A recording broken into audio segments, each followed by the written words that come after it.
रजत जी, आप इस पे रिस्पॉन्ड करना चाहेंगे? अभी हमने जो दो क्षेत्रों की बात की, उसमें से हमने एक उत्तर बंगाल की बात की और अभी थोड़ा दक्षिण बंगाल के कुछ हिस्सों की बात की, और फिर ये मैन्युफैक्चरिंग और जो पश्चिम बंगाल की आर्थिक स्थिति है वो भी।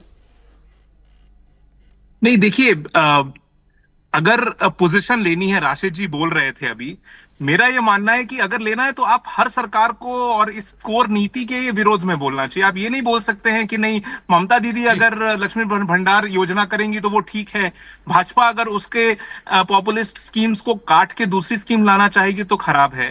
देखिए, अगर हम ये विषय राजनीतिक पार्टियों पे छोड़ देंगे तो इसका हल नहीं निकलेगा। देश लुट जाएगा लेकिन पार्टियां नहीं सुधरेंगी। तो इसके लिए तो सुप्रीम कोर्ट या किसी ऐसी सॉवरेन कॉन्स्टिट्यूशनल बॉडी को आके इसको रोकना ही पड़ेगा। दूसरा कोई तरीका नहीं है।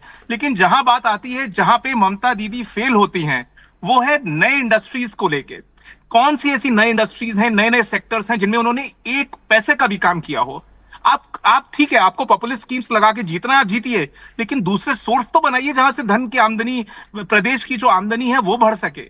मुझे लगता है यहां पे कॉन्ट्रास्ट आता है। जो भारतीय जनता पार्टी बोल रही है कि जो नए सेक्टर्स हैं, साइंस टेक्नोलॉजी, मैं खुद खड़गपुर में पढ़ाई किया मैंने, मुझे मालूम है कि एक समय में बंगाल साइंस और टेक्नोलॉजी को लेके कितना अग्रणी रहता था पूरे देश भर में। आज वो साइंस और टेक्नोलॉजी साइंटिस्ट लोग कहां चले गए? तो मुझे लगता है लेकिन कि मुझे एक रजीत जी चेंज और ईमानदारी से बदलाव की इसकी बताइए, जरूरत है। अगर वाकई में ये मुद्दा है तो फिर बाबरी, राम मंदिर, गाय बटेंगे कटेंगे, ये मुद्दे फिर क्यों उठते हैं पश्चिम बंगाल में? और मछली क्यों खाई जा रही है? नहीं, आवाज आई, नहीं, मछली क्यों खाई जा रही है? हाँ, नहीं, देखिए सिर्फ राशिद खाई जी, नहीं जा रही है, आप उसको जानते अच्छे हैं से कि शोकेस भी की जा रही है खाते हुए। रजत जी नहीं, प्लीज। देखिए, हाँ। मास को लेके जो भ्रांतियां फैलाई गई वो तो गलत है। अगर स्टैटिस्टिक्स देखें, भारतीय जनता पार्टी अगर इतनी बड़ी पार्टी है तो उसमें 50-60% लोग मांसाहारी नहीं होंगे, तो ऐसा है ही नहीं। तो अब झूठ फैलाने की कोशिश होगी तो उसका काउंटर फिर आपको प्रत्यक्ष रूप से करना पड़ेगा, उसको साइड में करना चाहिए। लेकिन जो मूल मुद्दा आपने बोला कि ये ऐसा क्यों हो रहा है कि ममता बनर्जी ने काउंटर पोलराइजेशन करने की कोशिश करी, उन्होंने भरसक प्रयास ये किया कि किसी भी सूरत में मुस्लिम वोट डिवाइड नहीं हो। जब मुस्लिम वोट की वो एन ब्लॉक देखती हैं तो हिंदू पार्टी बीजेपी भी ये सोचती है कि हमको हिंदू वोट को एन ब्लॉक देखना पड़ेगा। अब आप इसको राजनीतिक रूप से गलत मान सकती हैं कि ये प्रायोरिटी नहीं होना चाहिए, तो इस बात पे टिकना होगा। उस बात पे फिर ममता बनर्जी को भी आपको कॉल आउट करना पड़ेगा कि कैसे वो वोट बैंक बना सकती हैं। ठीक है, अगर आप अब मैं समझ गई रजत जी, आपकी बात आ गई है। मैं एक क्षेत्र और जरा इंक्लूड कर लूं, जंगल महल का इलाका। बंगाल की जिस तीसरे रीजन में कल वोटिंग होनी है वो जंगल महल है, और जंगल महल में कुल 40 सीटें हैं। पिछले चुनाव में बीजेपी को 16 और टीएमसी को यहां से 24 सीट मिली थी।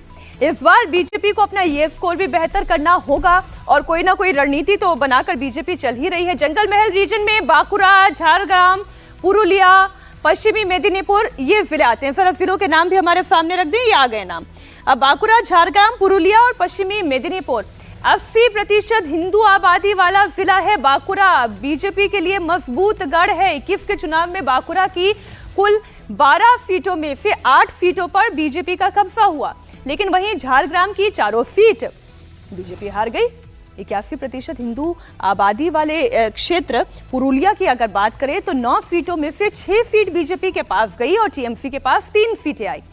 86% हिंदू आबादी वाले पश्चिमी मेदिनीपुर की 15 सीटों में से बीजेपी के हिस्से 2 सीटें आई। सोचिए जरा, मात्र 2 सीटें, और कितना प्रतिशत हिंदू आबादी का है? 86% हिंदू आबादी का जिला, मात्र 2 सीटें बीजेपी के पास और टीएमसी 13 सीटें लेकर। यानी कि पहले फेज में बीजेपी की नजर उन कमजोर सीटों पर होगी जहां पर बीजेपी देख रही है कि हिंदू बहुतायत में है, लेकिन फिर भी भारतीय जनता पार्टी यहां से अच्छा प्रदर्शन नहीं कर पा रही है। एक बार फिर से जरा मेहमानों के पास हम चलें। अक्षत गोयल जी, एक और जंगल महल का इलाका, हम चर्चा ये करें, जंगल महल वो क्षेत्र है जहां पर बीजेपी अपना परफॉर्मेंस और बेहतर कर सकती है। 86% हिंदू आबादी, लेकिन मेजॉरिटी में टीएमसी। तो इसमें डेफिनेटली जो आपने 4 क्षेत्रों के नाम लिए, पुरुलिया हो गया, बीरभूम, सॉरी पुरुलिया हो गया, बांकुड़ा हो गया, पश्चिमी बीरभूम हो गया मेदिनीपुर और मेदिनीपुर हो गया। सबसे ज्यादा जो एक पोटेंशियल अपसाइड दिख रहा है वो दिख रहा है मेदिनीपुर में। वो शुभेंदु जी का ही इलाका आता है। पिछली बार वो पार्टी में उसी टाइम आए थे तो मैं तो बोलूंगा कि इस पूरे के पूरे क्षेत्र में भाजपा की पिछली बार कुछ 10 या 12 सीटें आई थी, जिसमें भी जो एक अपसाइड था उनको, वो बंकुड़ा से ही आया था। इस बार वो मेरे को बहुत ज्यादा बढ़ता हुआ दिख रहा है यहाँ पर। ओवरऑल मेजोरिटी आएगी नहीं आएगी वो एक बात की बात है,